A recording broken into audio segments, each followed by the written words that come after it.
C'est horrible. C'est horrible. C'est horrible. Quand ils ont arrêté Maurice Kamto en 2019, le motif de son incarcération, parce qu'ils l'ont gardé 9 mois, après que les activistes de la diaspora aient vandalisé les ambassades à Paris, à Berlin et ailleurs, le motif c'était, ils l'ont fait au nom de Kamto. Ils l'ont fait en disant que Kamto est le président. Donc, c'est Kamto qui a demandé qu'on aille vandaliser les ambassades. Bien. Monsieur Martinez a dénoncé ces derniers temps les prévaricateurs de la fortune publique avec véhémence. Il a fait des révélations, il a étalé des documents, il a factualisé ce que nous savons depuis la nuit des temps. Et il a cité nommément des acteurs politiques et parapolitiques qui se voient comme des demi-dieux en 2023, des intouchables et qui ont droit de vie et de mort sur les citoyens et qui sont financés par le ministère public, des milliardaires en agents du contribuable, des gens qui n'ont aucune entreprise créatrice de richesse, qui se sont bizarrement milliardisés alors qu'ils sont des opérateurs de services, de simples services, sans valeur ajoutée réelle. Martinez Zogo a été justement assassiné dans la foulée de ces dénonciations. Donc, faites la même chose, faites le même lien, reprenez les mêmes gens qu'il a dénoncés, les mêmes gens qu'il a évoqués et aboutissez à la seule conclusion qui est valable dans la situation actuelle, à savoir, ce sont ces gens-là, ces bandits en cravate qui l'ont assassiné. C'est tellement factuel qu'on n'a même pas besoin de débattre dessus. Pourquoi on ne va pas les chercher? Pourquoi on ne les met pas en garde à vue? Pourquoi il n'y a pas une escouade qu'on envoie chez eux et qui essaye de remonter le lien entre eux et justement l'assassinat de Martinez Zogo? S'ils sont si innocents que ça, tant mieux pour eux. Ça ne va pas les tuer, qu'on fasse une petite enquête et voilà. Pourquoi ça n'a pas lieu? Quand c'était les opposants politiques, Manu Militare, 2 jours plus tard, on les avait déjà arrêtés, on les avait déjà mis en prison, on les a gardés 9 mois. Voilà un assassinat réel. En 2019, on n'a assassiné personne, ni dans la diaspora, ni ailleurs. Personne n'a assassiné personne, en tout cas pas à ma connaissance. Ni une opposition, ni les activistes, personne n'a été... On a ôté la vie à personne. Voilà une vie qu'on a prise. Les mêmes qui sont fougueux quand il faut embrigader les dissidences politiques, quand il faut museler les opinions qui n'aiment pas Paul Biya, le bandit en chef. Là, ils sont très rapides. Ils nous expliquent que le Cameroun a le meilleur système de renseignement au monde et qu'il est infaillible et que personne ne peut échapper, tout le monde fera face à la rigueur de la loi. Mais quand leurs complices assassinent des gens qui veulent faire leur travail, qui veulent établir ce qu'on appelle le journalisme factuel. C'est Paul Biya lui-même qui a dit que les prévaricateurs de la fortune publique répondront de leurs actes. Voilà un journaliste qui dénonce les prévaricateurs de la fortune publique et c'est lui qui le paye de sa vie. Ce pays, c'est de la sorcellerie XXL. Vous nous dites, vous salissez l'image du Cameroun à l'étranger. Vous avez une image, si je comprends bien. Ce pays-là, ce repère d'assassins, de cannibales en costume, cravate, a une image. C'est génial. Moi, je ne savais pas. Il n'y a que dans vos petits esprits que vous avez une image. Vous n'avez une image nulle part. Le Cameroun est un soupçon de pays. Un pays génial, transformé en poubelle par une bande de malfrats qui pensent qu'ils sont éternels, qui pensent qu'ils ont le droit de tuer autrui pour préserver leurs minables intérêts. Voilà le pays dont on prétend salir l'image. Et voilà maintenant que ceux qui pensent qu'ils sont à l'abri, qu'ils sont protégés par Biao, je ne sais quoi, ceux qui ont mis des jeunes, moyenne d'âge du pays 17 ans, vous avez mis une population de jeunes, votre espoir sur un vieillard de 90 ans, en pensant que c'est lui qui va justement vous protéger ou construire un pays viable pour nos enfants. Voilà donc le résultat, la terreur règne partout. Vous dénoncez, on vous tue. Quand vous nous dites venez ici au Cameroun, c'est parce que c'est le plan là que vous avez prévu. Tuer, assassiner et après dire c'est lui le coupable. Pourquoi il parlait d'abord donc la fille violée est coupable d'avoir porté une mini-jupe. Le coupable n'est pas son violeur. C'est incroyable. Voilà donc des gens qui ont arrêté Maurice Kamto, qui ont arrêté une opposition.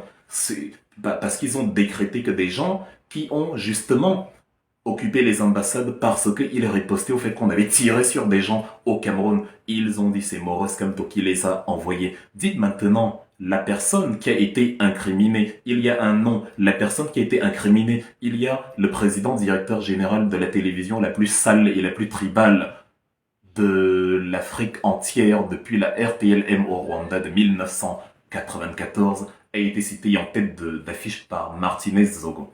Et quelques jours avant son assassinat, Monsieur J. Remigon vous a fait comprendre que il y a des gens, des mercenaires qui ont été recrutés pour l'enlever, le torturer, le violer parce que ce sont des barbares et l'assassiner. C'est exactement ce qui s'est passé. Même le dernier des crétins fait le lien. On sait qui est l'assassin, on sait qui est le coupable, c'est lui et rien d'autre. C'est le Ben Laden du Cameroun, celui qui a commandité l'attentat sur Martinez Zogo.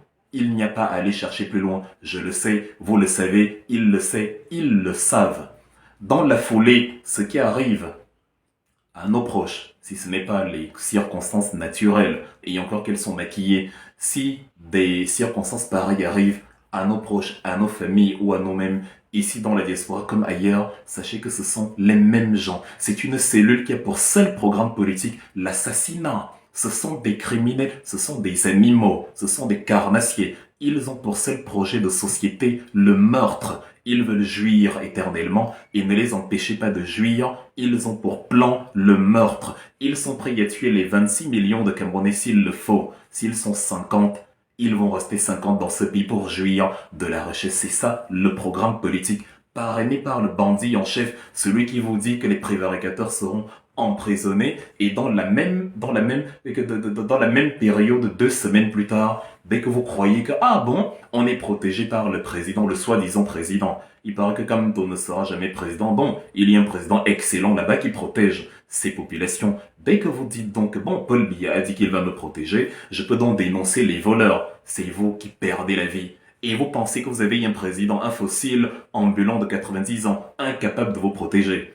Voilà le résultat. Ils sont donc où les enquêteurs, les superbes enquêteurs du pays? Parce que le malfrat qui a commandité l'assassinat de Martinez Zogo, évidemment, il ne va pas aller le faire lui-même, il ne va pas se salir les mains, il suffit de monnayer quelques misérables affamés, ils vont exécuter la sale besogne, et quand on dit que c'est vous le coupable, évidemment, c'est facile pour vous de dire, ah non, où sont les preuves? Qu'est-ce qui remonte à moi? Je ne suis associé ni de près ni de loin à cela. Voilà, je suis beau, je suis humble, je suis... Mais sachez qu'il avait dit que l'homme bêtis, en tant que bêtis, c'est très bien, est sournois, malhonnête, mafieux et tout le tralala. Bon, on a la preuve que l'homme bêtis est vraiment sournois, malhonnête, mafieux et meurtrier.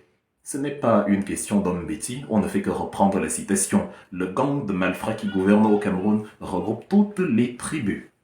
Betty, Bamileke, Mundan, tout ce que vous voulez. C'est une clique qui s'oppose à la tribu du Cameroun d'en bas, à la tribu du peuple, la tribu de ceux qui veulent la vérité, la tribu de ceux qui ont droit à la vie, la tribu de ceux qui veulent que l'argent de leurs impôts soit utilisé pour ce pourquoi il a été justement versé, à savoir la construction de l'infrastructure, et non le renflement du compte privé d'un individu qui ne sert à rien et qui pense que l'achat des consciences est un emploi parce qu'il paraît qu'il emploie énormément de gens.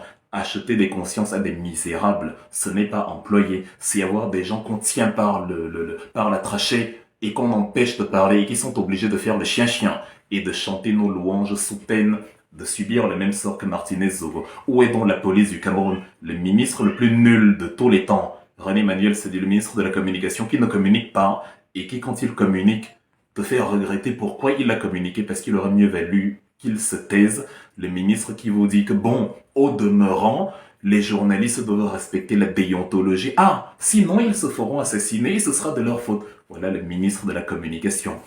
C'est incroyable, c'est horrible. Voilà la poubelle de pays qu'ils veulent que nos enfants, dont ils veulent que nos enfants héritent. C'est sale, c'est affreux, c'est indicible, c'est innommable, c'est le crime de trop. Il y en a déjà eu, mais ça c'est... Ça n'a pas, il n'y a pas de mots pour décrire. Les gendarmes, les mêmes qu'on envoie en escouade, qui vous empêchent de faire pipi pendant le trajet, qui vous empêchent de voir vos enfants, qui vous musellent, qui vous disent que oui, on va voir comment tu es encore allé parler à la télévision. Les mêmes gendarmes étaient présents lorsque Martinez était arrêté, kidnappé par des bandits, mais c'est incroyable, ils étaient là, ils regardaient, comme des petites fillettes en jupe, des gens qui ont prêté serment de défendre le citoyen. C'est pour ça qu'ils sont rémunérés. C'est pour ça qu'on les appelle des policiers police, les gestionnaires de l'ordre dans la cité.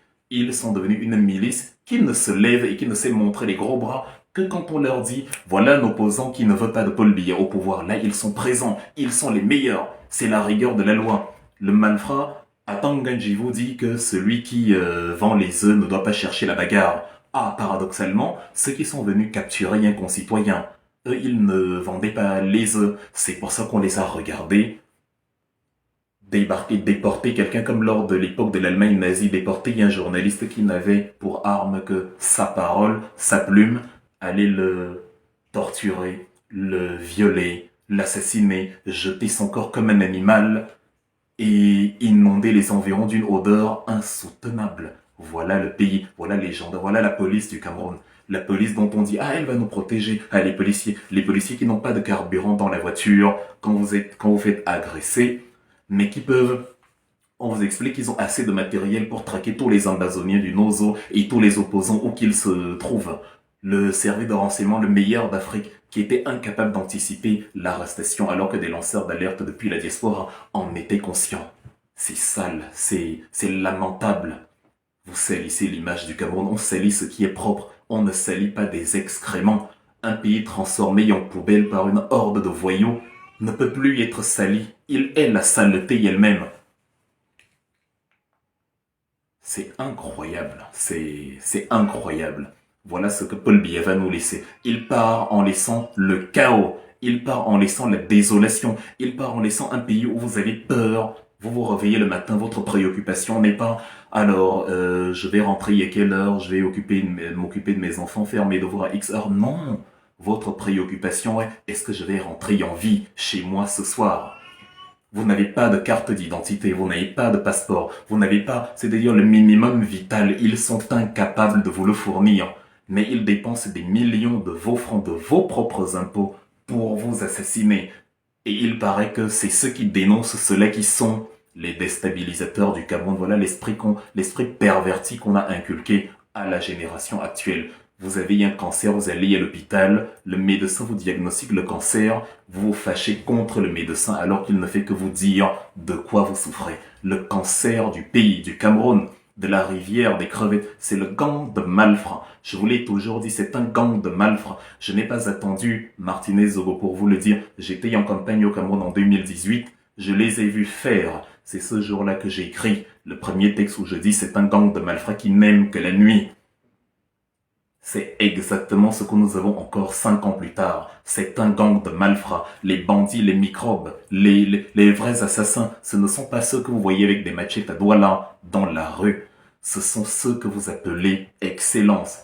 C'est ceux que vous appelez bonjour monsieur. C'est ceux qui sont parfumés en belle voiture, en veste, en cravate. Les assassins, c'est ceux-là. Les autres ne sont que des exécutants, des sous-fifres. Ceux qui veulent qu'on retourne au Cameroun pour nous assassiner, ce ne sont pas les voyous de Mokolo. Ceux-là, ils ont faim, ils tuent tout le monde, tout ce qui passe devant eux.